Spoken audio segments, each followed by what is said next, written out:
I feel intimidated by AI. I feel like I'm missing out. I feel like everybody else is figuring it out, but I'm not.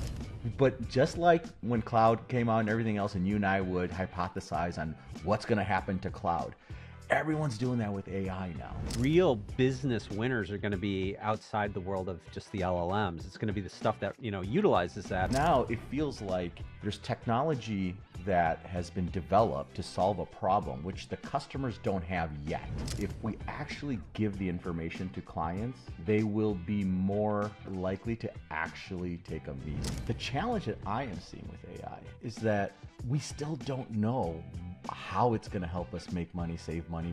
Tines was still small, right? Now they're over $1 billion valuation. Wiz was still new for multi-tens of billions, right? By Google. All these great technology, but they're really struggling to get to market in a post-pandemic world. So tell me, what was the problem you saw in the market and what was missing? I want customers to be able to move faster, transform quicker. We got to change the game.